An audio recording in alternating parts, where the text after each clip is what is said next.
From Washington, this is VOA News.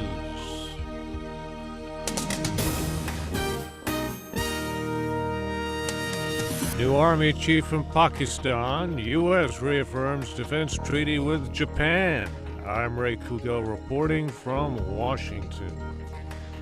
Pakistan's Prime Minister named a replacement for Army Chief General Ashfaq Kayani, ending weeks of media speculation and anxiety within the country, all of that prompted by an unprecedented delay in the announcement.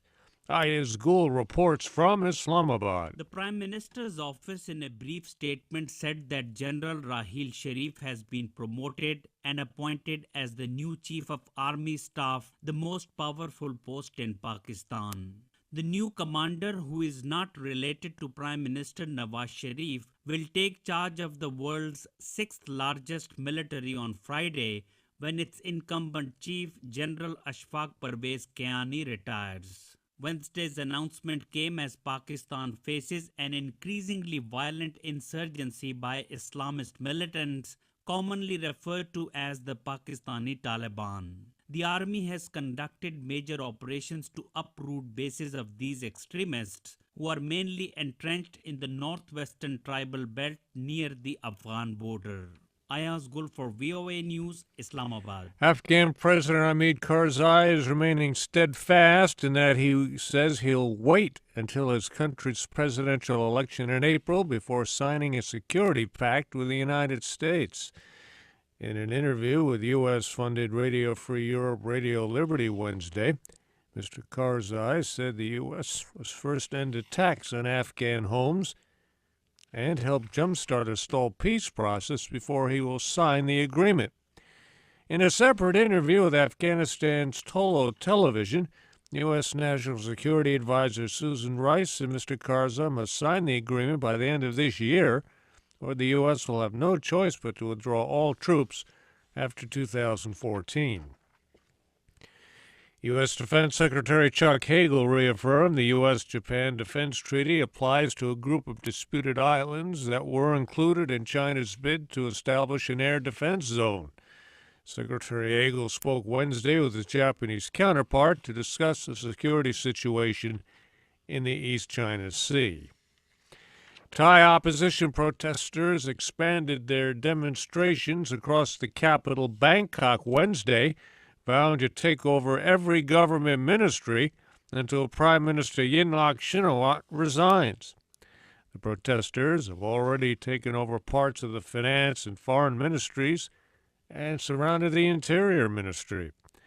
Prime Minister Yingluck has refused to step down and is calling for dialogue to resolve the situation.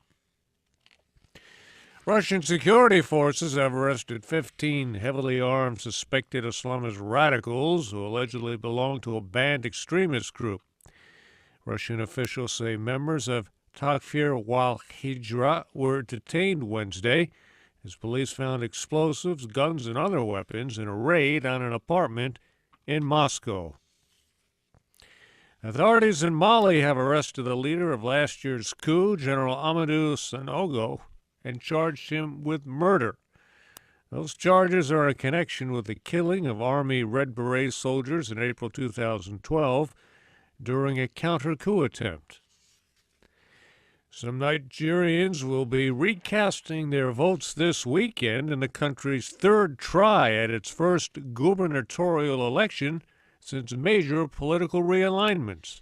Heather Murdoch has details. The race for Anambra State governor was originally held 2 weeks ago, the first of its kind since the ruling People's Democratic Party split and 4 opposition parties merged.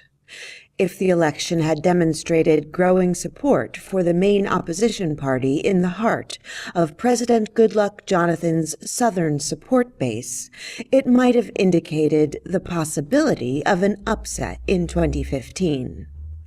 Instead, the election itself was a train wreck, and residents in some areas are heading to the polls for the third time this weekend to try again.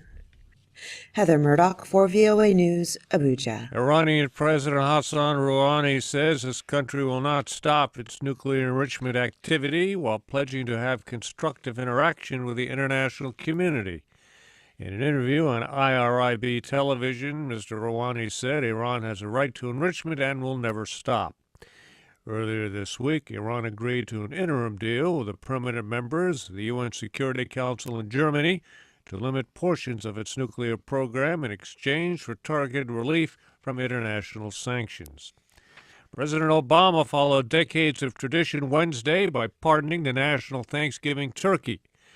The holiday in the United States is a time for family gatherings with sumptuous turkey feasts. Tradition says the first American Thanksgiving occurred in 1621, when early North American settlers gave thanks for their harvest after a harsh winter. Snow, sleet, and rain are complicating some holiday plans for millions of Americans right now. I'm Ray Kugel, VOA News.